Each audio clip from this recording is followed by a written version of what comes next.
Hello everyone, welcome back to my channel.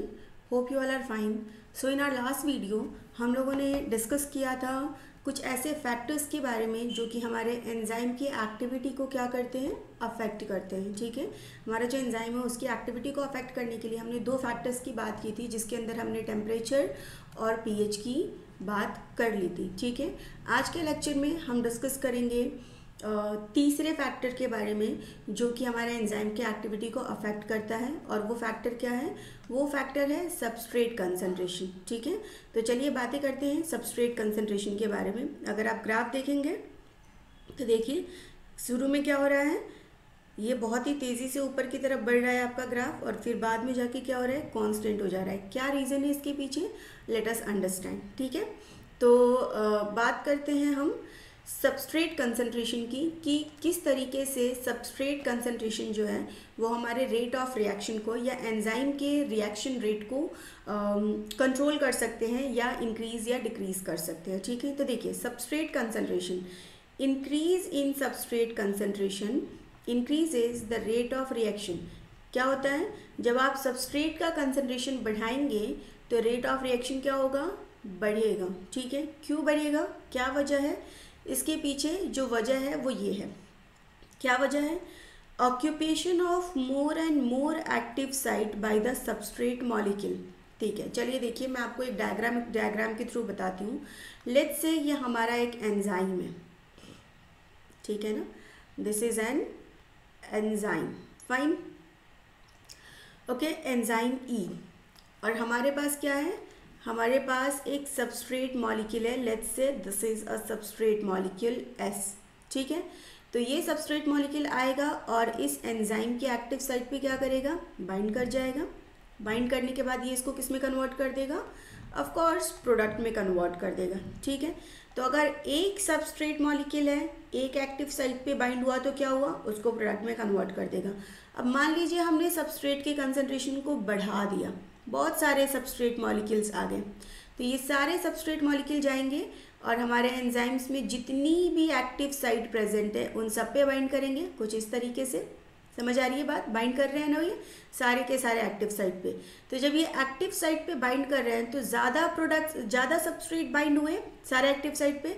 जितने ज़्यादा substrate bind होंगे आपका प्रोडक्ट का क्या होगा, प्रोडक्ट जो फॉर्म होगा उसका कंसंट्रेशन क्या होगा, बढ़ता जाएगा. तो जितना आप सबस्ट्रेट कंसंट्रेशन बढ़ाएंगे उतना ही प्रोडक्ट फॉर्मेशन होगा. ठीक है, क्लियर? क्यों? क्योंकि मोर द एक्टिव साइट, क्योंकि ऑक्यूपेशन होगा, ज़्यादा से ज़्यादा सबस्ट्रेट मॉलिक्यूल्स जो होंगे वो क्या करेंगे, एक्टिव साइट के ऊपर ऐसे बाइंड करेंगे और उनको ज़्यादा से ज़्यादा किस में कन्वर्ट करेंगे, प्रोडक्ट में कन्वर्ट करेंगे. तो क्या ये बात कंटिन्यूअस होती रहेगी? जी बताएं. नहीं, ऐसा नहीं होगा. एक ऐसा टाइम आएगा ना कि एंजाइम के ऊपर जितनी भी एक्टिव साइट हैं वो सारे एक्टिव साइट क्या हो जाएंगे, वो सारे एक्टिव साइट सैचुरेट हो जाएंगे. ये एंजाइम कहाँ पहुँच जाएगा, एक सैचुरेशन के स्टेज पे पहुँच जाएगा, जिस समय इसके सारे एक्टिव साइट क्या हो जाएंगे, ब्लॉक हो जाएंगे. ओके, तो उसके बाद क्या होगा कि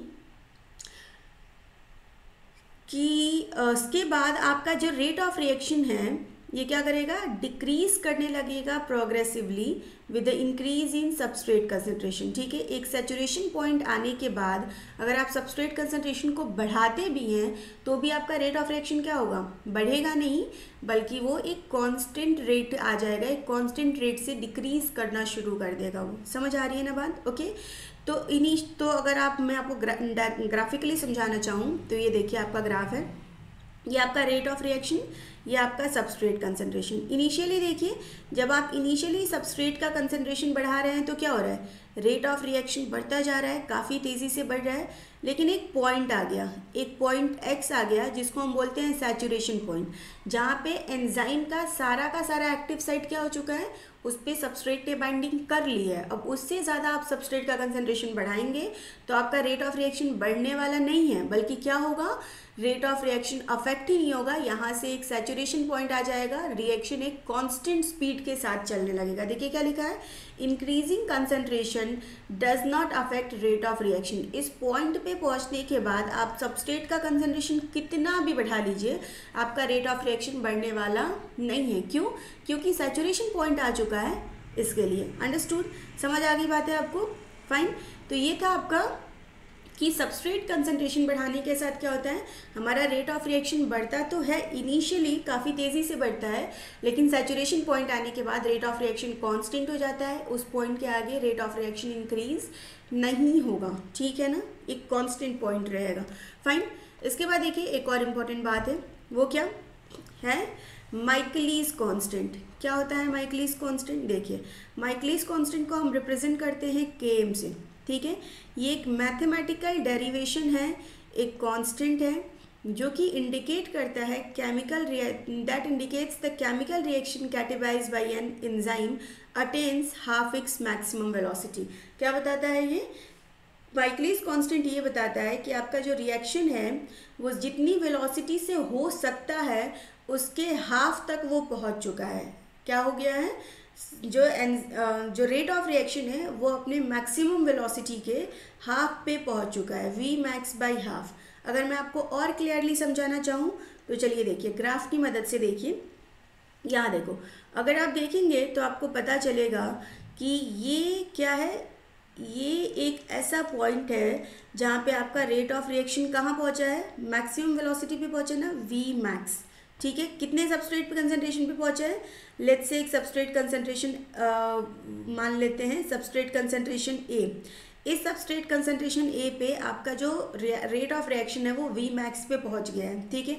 इससे ज़्यादा मैक्सिमम वेलोसिटी तो होगी नहीं अब, तो वी मैक्स का हाफ, आप हाफ इतना रख लीजिए, this is the V max by 2 हो गया ना, वी मैक्स का हाफ।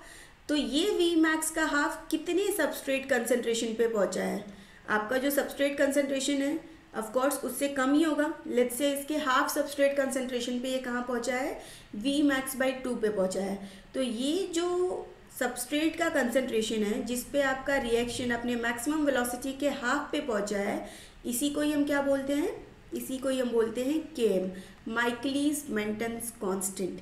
समझ आ गई बात, what is Michaelis Menten constant and how the increase in substrate concentration increases the rate of reaction. Okay fine, I think आपको ये बात समझ आ गई होगी कि सबस्ट्रेट कंसंट्रेशन को बढ़ाने से हम अपने रेट ऑफ रिएक्शन को किस तरीके से इंक्रीज या डिक्रीज कर सकते हैं, या हमारे एंजाइम की एक्टिविटी कैसे अफेक्ट होगी। फाइन, तो दैट्स ऑल गाइज, मिलेंगे नेक्स्ट वीडियो में और पढ़ेंगे हम नेक्स्ट फैक्टर के बारे में विच इज़ को एंजाइम एंड को फैक्टर्स, वो किस तरीके से हमारे एंजाइम की एक्टिविटी को अफेक्ट करते हैं उसके बारे में। So that's all, bye bye, take care and God bless to all of you.